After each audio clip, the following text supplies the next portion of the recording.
Nous allons terminer par quelques exemples dans lesquels, en utilisant les identités remarquables, nous obtenons des équations produits que l'on résout comme dans le paragraphe précédent.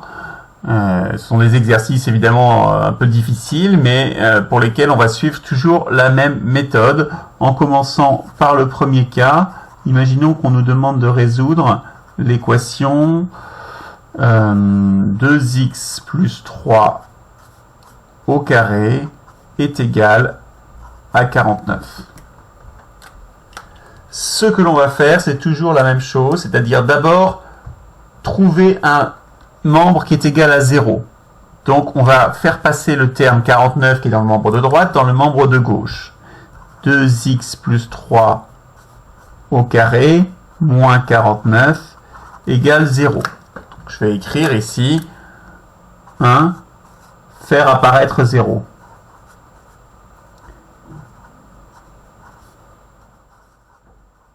Puis, faire apparaître un carré. Un second carré. On en a déjà un, on a 2x plus 3, le tout au carré. En revanche, on peut écrire que 49, c'est le carré de 7. 2x plus 3 au carré, moins 7 au carré, égale à 0. Et donc là, on se retrouve avec a au carré moins b au carré. La troisième étape, c'est utiliser une identité remarquable, la troisième identité remarquable, pour factoriser. Factoriser avec la troisième identité remarquable.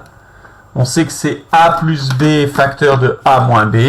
C'est donc, alors a, c'est 2x plus 3 plus b plus 7, facteur de, je mets tout ça dans un crochet, 2x plus 3 moins 7, le tout qui vaut 0.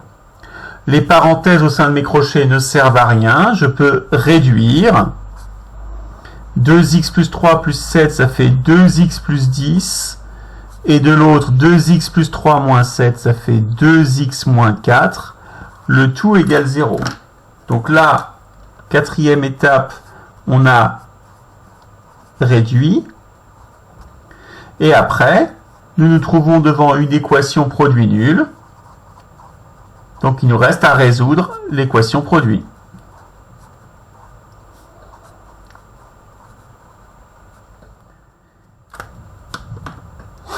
Bon, cette équation produit, on sait donc que soit le premier facteur est nul, c'est-à-dire soit 2x plus 10 égale 0, ce qui fait 2x égale 10, c'est-à-dire 2x égale moins 10. Donc x égale moins 10 demi, x égale moins 5.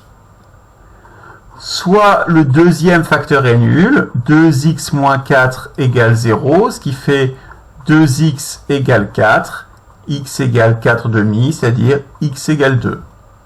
On se retrouve devant deux solutions et on peut conclure que les solutions sont x égale moins 5 et x égale 2 avec des parenthèses qui ne servent à rien ici. Je ne sais pas pourquoi je les ai mises. D'accord? Donc voilà comment on peut résoudre ce type d'exercice. Je vous en donne justement deux à faire. Un qui va beaucoup ressembler à ça. Par exemple, 4x moins 1 égale 64. 4x moins 1, pardon, au carré égale 64. Ça, c'est tout à fait le même type de calcul. Et enfin, la troisième, on va écrire 2x plus 7 au carré égale 4x moins 3 au carré. Alors, elle ne ressemble pas complètement, mais vous allez voir qu'en suivant le même déroulement, vous allez trouver le résultat de la même façon. Voilà pour cette fin de cours. Les solutions de ces deux cas seront données en séance. Merci.